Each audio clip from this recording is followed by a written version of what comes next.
Hello everyone. My name is Yasmin Geddis and I'm the CEO of the Zachary Geddis Trust. It's a mental health organisation that's based in the Causey Coast and Glens. So just a little bit of background to me then. I have a legal background. My undergrad and postgrad are both in law, and I've had that from the University of Ulster. Our organisation, which you can see here, has over 240 clients per week, and we have been going for the past 8 years. Since the pandemic would really be, but whenever we had our one-to-one support and became a little bit more than just me giving off about stuff online. So we moved on from that. So we're based in Coleraine, and a fun fact, which there'll be a few throughout this presentation, is that that picture actually scares me. So this is our main centre in Coleraine. We had a few before this, but they were just very small rooms. And I actually, 5 months after the birth of my first child, Xander, I cycled Ireland with my dad in 8 days, 800 miles in 8 days, to raise the funds to open up this centre. Thankfully, it's funded now because I can't see myself getting on another bike anytime soon. I tell you, I felt pain no one should ever have to feel. So just like a little bit of a brief history about our organisation. So this is my brother Zachary. He took his life in his university accommodation in 2017 on the evening of St. Patrick's Day. So it was 8 years, just 1 week after my daughter was born, that he had passed away. I didn't want Zachary to die that day. And we had, myself and my family, which is just my mum and dad, so he was my only sibling. Myself and mum and dad sat down after the Kevin Bell Repatriation Trust brought his body home from London. And I just thought to myself that it was so amazing how Kevin Bell never actually died, and how his family has kept his memory going. And I wanted to do the same for my brother. So even when I'm no longer here, he still is. And that was the overall aim. So throughout the past 8 years, I've been telling his story and sharing his experiences. And I think that we're kind of doing well so far in keeping his memory alive. Fun fact, number 2, is that in 2019, I was actually on the Lorraine Kelly show for the UK's Most Inspirational Woman of the Year. Very, very prematurely, I was on with 2 other fantastic women who did so well in their field already. I was 24 at the time, but I really give that to the fact of how we got from there to here today. It really shot the organisation, especially around the local area, into a mainstream mental health service. Okay, so the journey then. So at the very beginning, I took a very, very traditional path whenever it came to mental health intervention. And I started bringing the likes of CBT and counselling services. But whenever I actually took a step back and looked at the clients that we were serving, I realised, hold on a wee second, this isn't actually working anymore. I think with talking therapies, and especially my experiences with the clients at that time, talking therapies was really one avenue, but we wanted to explore something a little bit different and a little bit wider range. Then I thought about my own experience. I was 1 year bereaved from a tragic suicide at this point, and there were several other factors that were going on behind the scenes. I know we've spoke about the fact that, and there's loads of women who have babies, and I've had babies, but I actually struggled to have children, didn't struggle to get pregnant, struggled to hold my children. So I'd suffered 5 miscarriages before the birth of my son in 2021 and had a lot of trauma with the fact of the family not being able to have grandchildren, not be able to give my parents something and have something for me, so I no longer felt so alone. And I'd been with Dwayne, my husband, for a very long time, and So I'd seeked out counselling for these specific reasons. So I had the trauma from the miscarriages and not being able to hold my children, and then the bereavement trauma from the suicide of my brother. And counselling for me, it's traditional talking therapies, was that they weren't going to be able to bring Zachary back. So talking about it in that traditional form wasn't really something that I felt as though that was beneficial to me. And it was the same with the miscarriage conception as well. It was this overall feeling of what really is the point. And I ran a mental health service. The mental health service at this point is 1 year old. And I'm looking back at the traditional therapies that I put in place for other people, going, I wouldn't even go to them. So then we get into, how did the thought of alternative therapies come around? And what really makes our alternative therapies just a little bit different than everybody else? So I can't draw, I can't play a musical instrument, and I can't take a photo. So like why I've been chosen to be here is like, okay. But so where really did the creative side of me come from? Fun fact 3, we're on number 3, is I'm actually a karate instructor. I swear. Okay, so I have done Shotokan karate, which is a traditional martial art, since the age of 4. And my daddy does it as well, and my brother did it as well. And I competed across the world, really. And I'm a 5th Dan, really. So all of these things I'd achieved throughout my life was through this martial arts. And it really was, doing karate was the reason why I'm able to stand on this stage today and give a presentation. It's how I was able to go throughout university and be really, really disciplined in my studies. And I owe a lot to the fact of my training taught me so much. But again, it's an art form. And it is something that throughout my bereavement from Zachary, as I really homed in on. And it wasn't until I looked back and realised my training increased. And 2 weeks after Zachary passed away, we held a special training session. And the eruption of, we call them kiais, it's something that you do. It's ha. Yeah, you've heard it. So it's something that you do at the end of a move to categorise the fact that it's finished, but then also to express your emotions as well. So it's a very, very, lots of mindfulness takes place in karate and things. But it's something that I realised after I was seeking some sort of comfort that I wasn't receiving from my parents and from my partner, because life had just changed overnight. And I'd done karate since I was 4, and the only thing that didn't change in my life was karate. It maintained, it stayed the same, it stayed level, it kept me level, and it gave me purpose, it gave me something, like Bernie was speaking earlier on about something that you need to be needed, you need to have something, and it was something that kept me stable throughout the pandemic and right through to now. So I thought, how can I bring that to the people that's engaging in our organisation as well? Because they were looking lost. I was seeing them after their course of counselling sessions for their discharge, and I was looking at them going, did that really make any difference? Did that really impact you in the way that I feel as though that I have the potential to do, that the organisation has the potential to do? So I sat down myself, because I had nobody. I sat down myself and I was like, well, what really could we bring? But what could we bring that was just a little bit different than everybody else? So we obviously wanted, it's still me at this point. I like to pretend I have people behind me.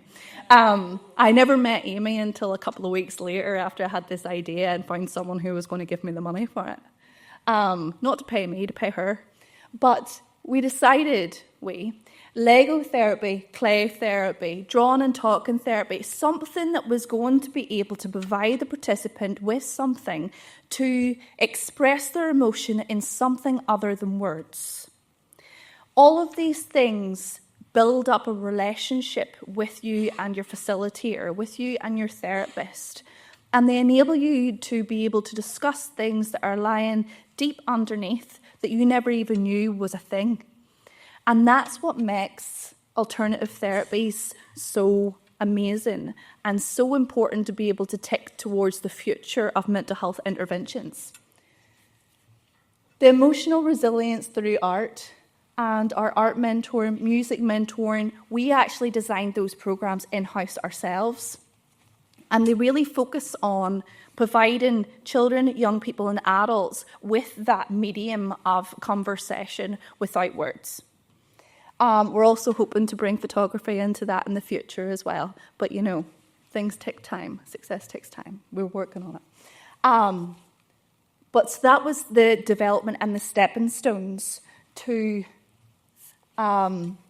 where we are today then with the launch. Now, our organisation deals with children and adults, so we tick from ages 5 right up to the infant age.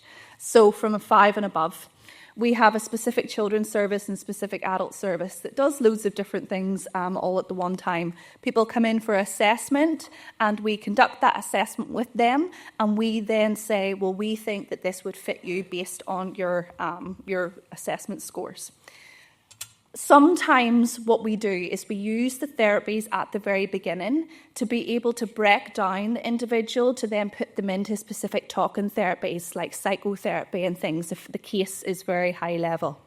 And that's what we've really found, is that a lot of our clientele have been through the system. They've tried the counselling sessions, they've tried all the different methods that's kind of used in traditional mental health interventions.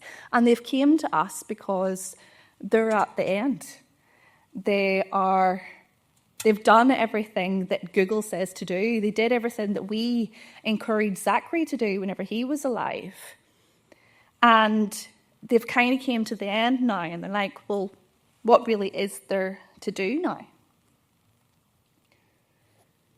So myself and Amy develop everybody's individual journeys ourselves. So they take this work plan home, and this work plan can have something like they'll do 6 weeks of music mentoring and then move into some art resilience mentoring, which then enables us to be able to find out what it is that makes them tick. So they could be going into music, but it's actually not until they get to clay that they realise that, hold on, the way that I can express my emotions is actually through clay. We use this plan of action to then guide our clients to be able to achieve a more positive mental health and well-being. We've decreased the waiting lists around the statutory services around our area, and we have a trauma-informed approach. And we alternate support to find out what fits. Fun fact, I have so much limited creative ability that I actually named it the Alternative Creative Therapies. Right, so now it's called the Little Superstars Service. Because another thing that I didn't want to do, I didn't want a young person coming into a mental health service thinking there was something wrong with them, etc. So we call it Little Superstars now, and then we just call it Superstars for the adult one as well, because I have no creative ability. Everybody says that about me. It's actually sad.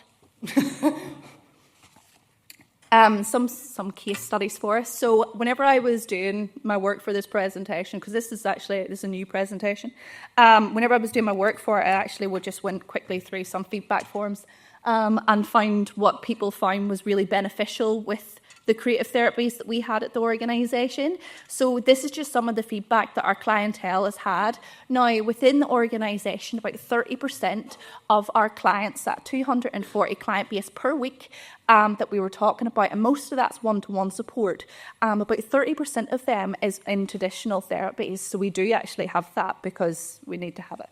And then 70% then is in the alternative therapy. So they're receiving some sort of creative art, music. We actually do a little bit of combat therapy as well. I don't even think I can call it therapy because it's punching pads. But, people find it really therapeutic. It's good for behavioural support in children. Okay, just letting you know. So the case studies then, this is one of my personal clients that I had. And these are really, really short case studies, because the joy of mental health intervention is that everything's anonymised, and if I go on too long, it'll definitely slip. We don't want it to slip. We want to keep it going. So one of my clients, this is back at the very, very beginning. did not speak. I didn't speak. Mum's at wit's end. So it's a young lady. She's 19, going into 20, and she just didn't talk. It was just coming out of the pandemic, and there was the fact that she just didn't feel as though that she could communicate or even wanted to come and speak to anybody, and she was almost being dragged out of the car into what was a really small room at this time. I hadn't cycled yet. I was a real human. I'm now broken. So she had come. Whoa. Lizzie, I broke it. Don't worry. It's okay. Broke it, Lizzie. What slide are we on? This public? No, that one. That one. Oh, well, thank you. No worries. She had come into the office, kicking and screaming, and she was with me for about 21 weeks. And throughout that 21 weeks, it took me about 3 sessions before she would actually say hello to me.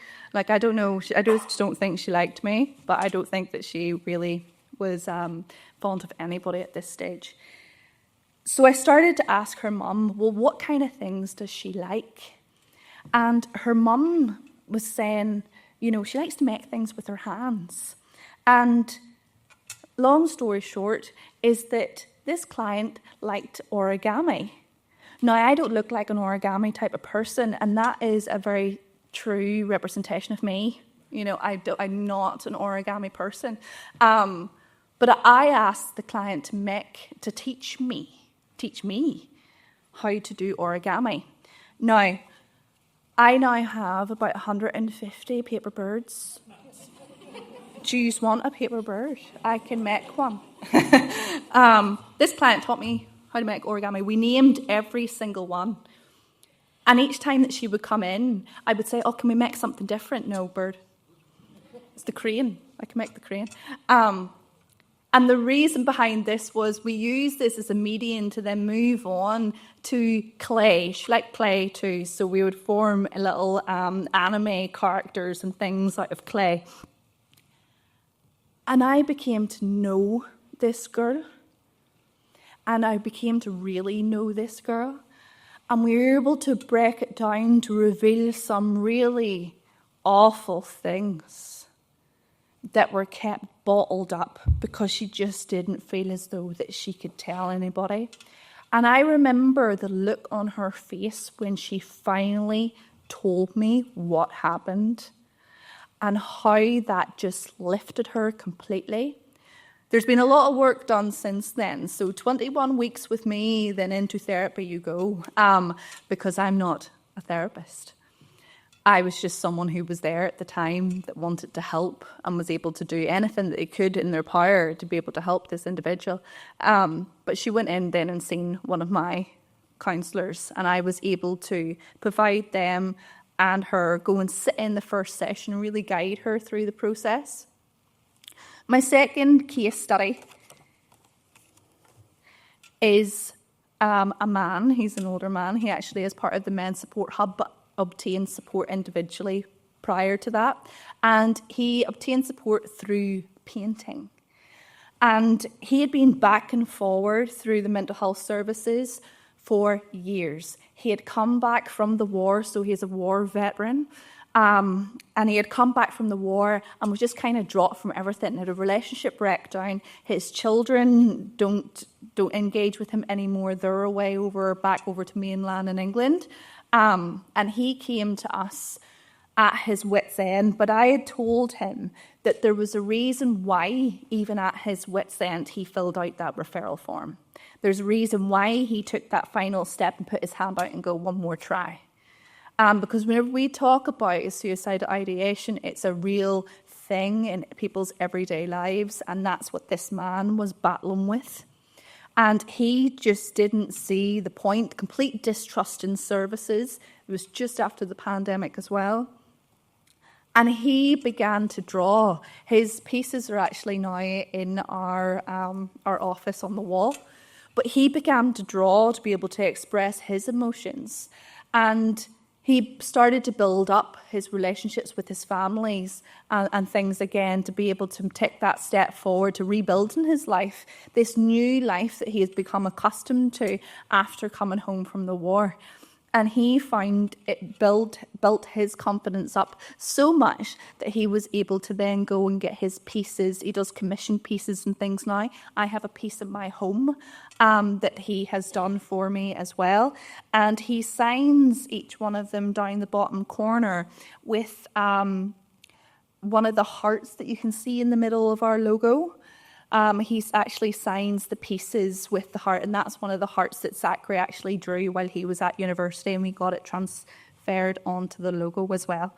And it really represents just how much he felt as though that he benefited through the creative art mentor and as a form of therapeutic support for his mental health. The public responses then to a great service has been great. It's been good, so the whole issue, I suppose, around mental health services is always the need for more. We're continuing to kind of expand out and expand the reach of our client base. And our referrals come from a wide range of organisations, from statutory partners to community partners. And we always get questions of, well, what's kind of coming next? And there is a need for additional adult alternative therapies within the organisation. We know that. It is just a lack of facilitators around the North Coast area that we actually feel as though that has the qualifications to be able to do what it is that we feel is going to make the biggest difference. So we're beginning to train up individuals ourselves now, which obviously takes a long period of time. We need to address more alternative therapies for sexual trauma, which is a huge thing that we have referral-wise within the organisation now, and for bereavement and for bipolar disorder. So those are three main things that we're trying to address more in 2025. And in 2026, we hope to have our expansion in Belfast. So we're looking at different places that we can rent. I've got more meetings at the end of this month to be able to kind of pinpoint about Belfast is so big. Coraigne's not that big. It's either like one side of the band and the other side of the band. You've got BT1, BT4, BT3. It's like, and I just I get very overwhelmed. I just shut my laptop. As I'm not dealing with this. You see, fun facts stopped. I got annoyed at myself writing this. So I only kept in 3, you're welcome. But if you want, for the questions, you want more fun facts, I can give you them. If you want them. It's okay, we got it. The future of the Zachary Geddis Trust then is more additional adult creative therapies. Music mentoring. We would love to be able to adapt our music mentoring intervention for adults. I think that would be so cool. Because the children, they do like a hello song. I would love to learn to sing a hello song.